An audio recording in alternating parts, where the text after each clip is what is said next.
চৰকাৰ গঠন কৰিব পাৰোঁ 2 বছৰৰ ভিতৰত অসমৰ NRCখন সম্পূৰ্ণ কৰি দিয়া হ'ব।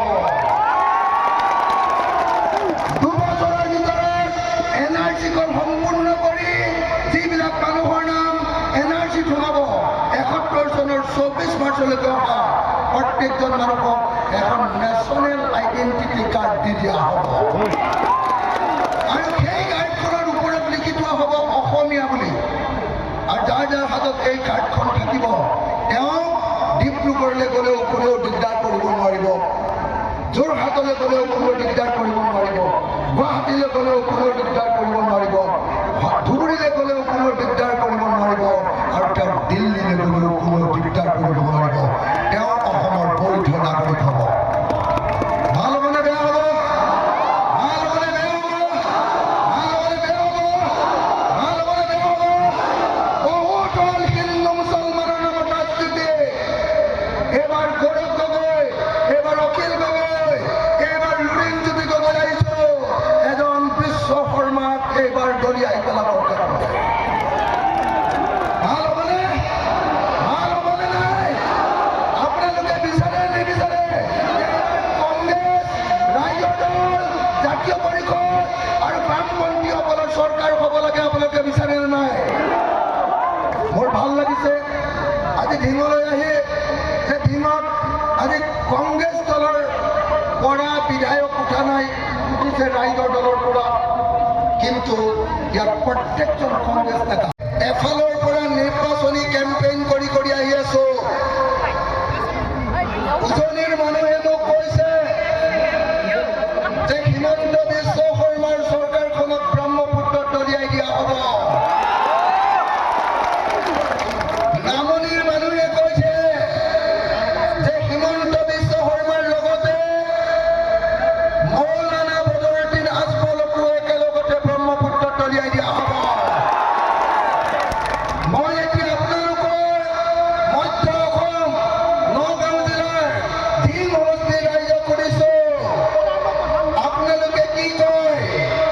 বিজেপি আৰু AIDF হিমন্ত বিশ্ব শৰ্মা আৰু বদৰুদ্দিন আজমল চাহেব এই দুইজনকে ব্ৰহ্মপুত্ৰত উটুৱাই দিব নে নিদিয়ে? দিব নে নিদিয়ে? দিব নে নিদিয়ে? আমাৰ হিন্দু সাম্প্ৰদায়িক দল, মৌলবাদী দল বিজেপিৰ চৰ্দাৰ হিমন্ত বিশ্ব শৰ্মাক নালাগে।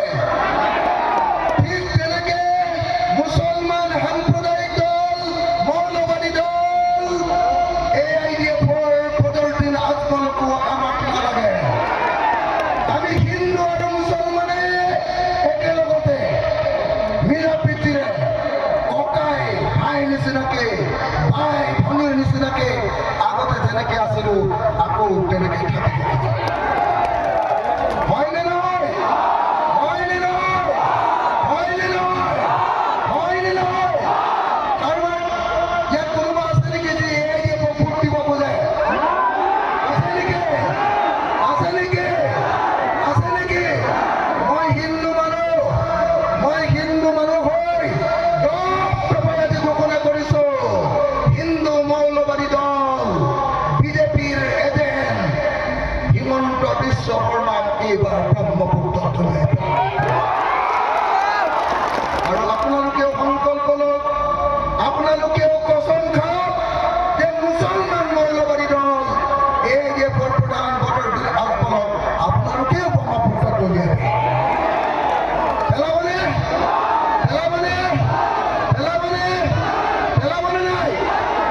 আজি হিমন্ত বিশ্ব শৰ্মাৰ কাৰণে অসমৰ সংখ্যালঘু মুছলমান ৰাইজে টুপি পিন্ধি মুখত দাড়ি মোচা লৈ যদি ঢিঙৰ পৰা গুৱাহাটীলৈ যায়, বাছত বা ট্ৰেইনত এতিয়াও ভয়ে ভয়ে যাব লাগে। লাগে নে নালাগে? লাগে নে নালাগে? আৰু সংখ্যালঘু মুছলমান মহিলাসকলে মূৰত হিজাবখন লৈ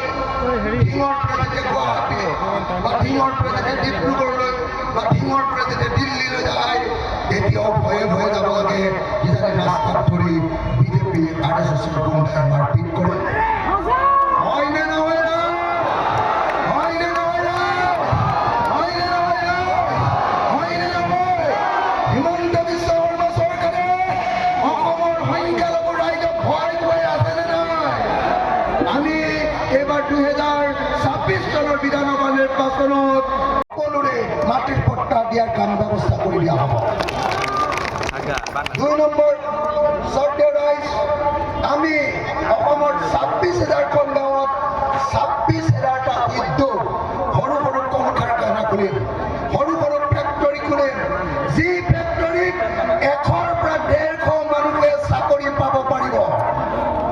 ভাল হ'বনে? ভাল হ'বনে? এখন গাঁৱত এটা ফেক্টৰীত 150 মানুহে কাম কৰিব, 100 মানুহে কাম কৰিব আৰু সেই 100 মানুহক এদিনত 1,000 টকাকৈ আৰু এমাহত এজন মানুহক 30,000 টকাকৈ দৰমহা দিয়া হ'ব। ভাল হ'বনে বেয়া হ'ব? ভাল হ'বনে বেয়া হ'ব? ভাল হ'বনে বেয়া হ'ব? মই আপোনালোকক কথা দিছো, অকল বিজেপিক খেলিবৰ কাৰণে ভোট লোৱা নাই।